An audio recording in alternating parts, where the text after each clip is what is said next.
well past Delmar when the thick purple haze began to thin.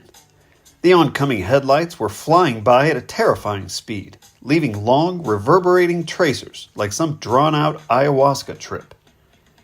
Taking a soothing pull off the frozen bottle of Grey Goose I lifted from Cooper's, the vodka burns my throat so badly, I'm starting to deserve it. Suddenly I hear a dark, gravelly voice coming from the driver's seat, asking me, "So, where were the pranksters?" Once the fog has completely evaporated, I pass the frosty bottle over towards the voice, and it's only then that I notice that Barney's brother Mort is driving my Cadillac. This causes me to sit up straight, clear my throat, and acknowledge that if I'm going to make it out of this, I'd best get bright. Before I've completely ruled out surrendering to a panic attack, he flashes me a sidelong glance that says, "Chill out, Bo, you're fine," which could be read any number of unsettling ways. Based on the night we've had, I'm not dismissing the possibility that he has some telepathic access to my unraveling mind. The dark brim of his red Cardinals hat is pulled down low, casting a long shadow across his face. The jagged shape of his Adam's apple is the only thing on his black profile struggling to find its footing. I try to ignore the aggressive way he uses his thumb to skip through the 40 ounces of Freedom CD, as if the steering wheel of the Caddy doesn't even come with a standard control panel. For fear that he's reading my thoughts, I decide it's safer to ignore the blood dripping from his nose as well. When the CD is almost out of songs, I muster up the courage to ask him who the tall Mexican he keeps scrapping with is. I ask this neutrally, trying to conceal my true agenda, though I'm convinced he already knows how desperate I am for answers. He starts to tell me about a lackey he was locked up with in Fulton called Zeke. Though he speaks in riddles, mumbling inaudibly about seeing some mystical light up ahead, I managed to gather that this Zeke fella was not just a bad dude by prison standards, but excessively evil. If I remember the local headlines correctly, evil was a buzzword used to describe Mort back when his third-degree murder charge was bumped up to first. Following the release of the young girl's identity who was found dead in the back seat of his car with a needle sticking out of her arm, the public demanded a blood sacrifice. It was not a Cadillac. When he looks over at me for the first time, I look back, straight into his eyes, waiting, ready to hear the truth. What he tells me, however, are 52 ways to murder anyone, that Zeke must have moved up in the dope game from lackey to boss, and how the best way to lubricate a chainsaw is with honey. He mentions Fook, but never without including Gonzo, and even if only as an afterthought, the way he's painting the two of them as two edges of the same sword leaves me wildly unsatisfied. His voice hoarse and sinister, he tells me, "Hey, Bo, Fookie's Fook, man. You know he knows everybody. Same as Gonzo. Those cats are ate the fuck up, you know what I'm talking about?" And I'd be lying if I said I didn't. When he ejects the Sublime CD and tosses it casually from the open window, I hear a far-off whisper reminding me, nay, begging me to pay attention. But when Mort starts up with his rantings about some distant light that we're driving into, I have half a mind to buckle my seatbelt. After a while, he turns to me and asks if I have any Slayer.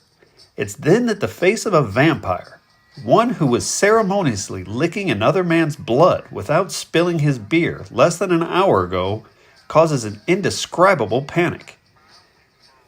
It was one of those flashes, one that hits strong but falls off almost instantly, and I think it may have something to do with not being taken completely by surprise. Like I'd always known I'd see this light one day. As I'm thumbing through my music case, watching the speedometer quiver and steam like an angry kettle, I notice a green Mustang starting to gain on us. Revving its filthy engine, I can almost make out the man in the passenger seat before it falls back. I squint my eyes tightly, taking a deep, sobering swig, and settle on the Beastie Boys classic, Paul's Boutique. Skipping ahead to track 4, I'm watching in horror as the vibration from the bass pulsates the rear window from behind, and, looking ahead, Wonder if I don't see this elusive light that Morty seems to think we're driving towards. Rolling down the window, allowing the cold air to fill the car, it feels thick and sharp and smells like the city gas chamber. The mural that's being painted as we're weaving in and out of traffic, propelling past cars at an astonishing speed, contrasts against the dark backdrop. The splashing, automobile-shaped blues and juniper greens are rolling past us faster than a cannonball. The lyrics to Eggman are pulling me into a dimly lit tunnel on a wave of low frequency. I glance over at Mort's dark silhouette against the passing streetlight, wondering if he is picking up any of these signals. With the stream of blood now wiped clean from his lip, his knuckles clenched tightly around the steering wheel as the car begins to shake, I'm left wondering if he's not the one sending the signals out.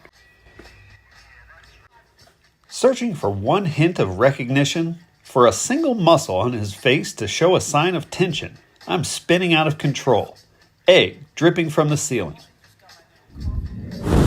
The first capital exit creeps up on him like a freight train.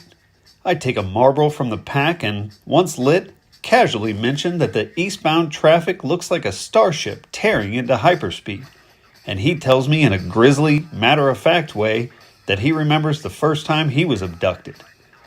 Gripping the wheel, he suddenly cuts a hard right from the far lane, bottoming out on the slope of the ramp. My anxiety spikes as Mort looks straight ahead, like an arrow aimed at an invisible target. There's a growing feeling like a strange delirium is beginning to take hold, and it has something to do with not taking this journey alone. What my eyes can see are crackling orange and white sparks shooting up from under the car. But when I turn my head to look at Mort, he sees something more. What he sees is a fire, like a flickering flame of a candle in a far-off window, calling him home. Something awaits us just on the other side of the horizon, just out of reach, and he not only sees it, but he just may have the balls to go chasing after it. The way he jerked the steering wheel all the way to the left with the web of his hand told me that things were beginning to fall apart.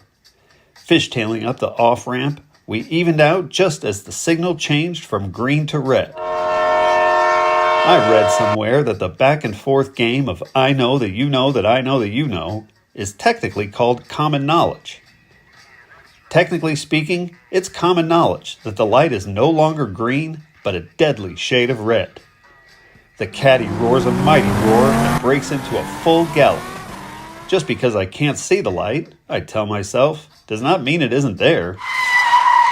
The less adventurous part of me tries to straw man an argument, warning him to slow down. My God, man, I'm thinking apathetically, what's gotten into you? There's nothing on the other side. That's not a light at the end of that tunnel, you fiend. That's a freight train.